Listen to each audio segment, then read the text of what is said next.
Welcome po sa isa na namang episode ng Flora in the Kitchen. At ngayon ay magluluto tayo ng Italian tuna loaf and baked tomatoes. Salamat sa aking mentor sa Italian recipes, ang Tatay Bobby. Kailangan natin ng 4 na tuna in can, 2 itlog, Italian cheese or grana, salt, at loaf bread na walang tamis. Dudurugin natin itong ating loaf bread gamit ang chopper mixer. 4 na piraso din lamang ng tinapay. Pero tinidor lang ang ginagamit ng Tatay Bobby na pandurog dito sa tinapay para daw natural, mas masarap. Ang parmigiano or grana ay kailangan grated din. Kailangan ang itlog lagyan natin ng konting asin at batihin natin. Medyo may alat na itong ating tuna in can, and then may alat din ang ating grated parmigiano or grana cheese. So konti lang ang ating ilalagay na asin talaga sa itlog. Then pagsamasamahin ang mga ingredients sa isang bowl. Ang tuna walang oil, dinurog na tinapay, at ang parmigiano or grana cheese. Haluin natin at i-mix itong dry ingredients. Durugin dapat yung mga tuna, and then saka natin ilagay itong itlog na binate.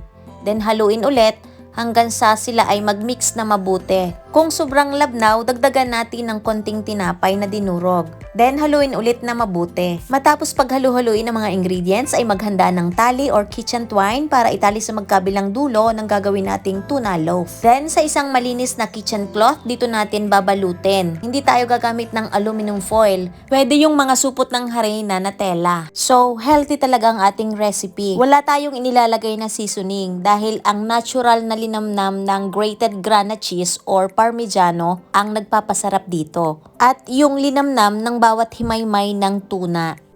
At sinamahan pa ng linamnam ng egg yolk. Kaya nang matikman ko ito, sabi ko sa sarili ko, kailangang gawin ko ito at mailuto at mailagay sa ating channel or page na Flora in the Kitchen dahil simple lang ang mga recipe at napaka-healthy pa. So ayan, ganito lang ang gagawin, parang isang malaking suman. And then sa magkabilang dulo, hihigpitan natin at tatalian natin. Sa pagtatali ng magkabilang dulo, i-ribbon lang natin para hihilahin na lamang kapag kakalasin na. Matapos talian ay lulutuin na natin ito. Ang kawali or pan na gagamitin natin ay dapat lapad ang ilalim. Lagyan natin ng tubig na lampas sa kalahati ng size ng tuna loaf. And then, 1 seasoning cube. Medyo durugin lang yung cube para mabilis matunaw. So ayan, kalahating oras nating pinakuluan yung isang side and then iniikot natin ngayon para yung isang side naman ang maluto. Kalahating oras din lamang or pwedeng 20 to 25 minutes na lamang itong isang side. Magdagdag na rin ng tubig dahil naiiga. Kapag naluto na sa itinakda nating oras, alisin natin or ahunin sa ating pinaglulutuang kawali at itapon na yung liquid na pinaglutuan. Iset aside muna natin ang ginawa nating tuna loaf at gagawa tayo nitong pinaka-sauce niya. Kailangan natin ng capers para sa sauce. Ito yung unsalted. Nakababad lang siya sa tubig. Ito ay simple lang. Tatadarin lang natin ng pinong-pino. At pagkatapos tadarin ng pinong-pino, lagyan lang natin ng extra virgin olive oil. Dapat mas marami ang extra virgin olive oil. Estimated na 1 tablespoon lang na capers and then 1/4 cup lamang na extra virgin olive oil para sa 4 hanggang 5 tao. Dahil medyo matapang ang lasa niya. Ayan, ganito ang sauce. Bubuksan ngayon natin ang ating ginawang tuna loaf. Polpettone di tonno ang tawag dito sa Italian word. So ayan, dahan-dahan lang ang pagbubukas dahil nakadikit yung tela sa ating tuna.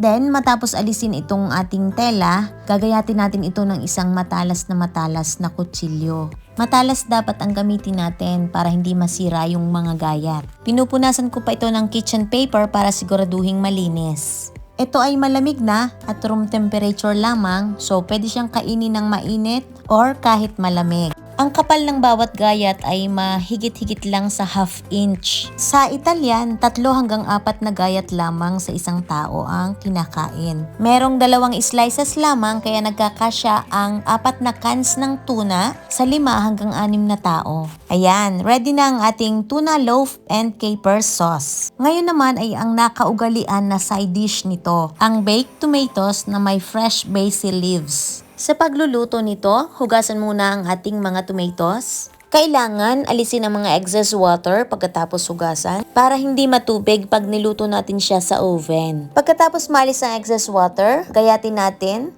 Pero alisin muna yung pinakatampok, yung matigas na part. Then i-arrange natin ng maayos sa ating baking pan. Pagkatapos nating i-arrange, bago ko makalimutan, dito ako lagi nagkakamali. Butas-butasin muna gamit ang tinidor bago natin budbudan ng asin. Mahihirapan na tayo kapag sa bandang huli natin binutas ng mga tinidor ang kamatis. Kapag nabudbudan na ng asin, ipahinga muna natin siya ng hanggang 15 minutes to 30 minutes para lumabas yung sariling katas niya para magtubig ng konti, and then pigain natin ng bahagya.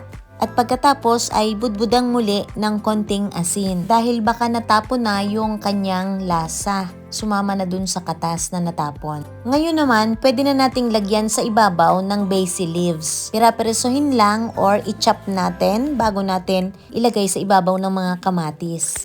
And lastly, lagyan natin ng extra virgin olive oil sa ibabaw, yung hindi magsasabaw ang oil sa ilalim. Huwag nating paliliguan ng extra virgin olive oil, yung mabasa lang talaga yung ibabaw. Hindi masarap kainin kung malangis. Ayan, ready na itong ipasok sa oven, preheated na 180 degrees, na hindi ventilated for 1.5 hours. Okay? Done? Thank you for watching!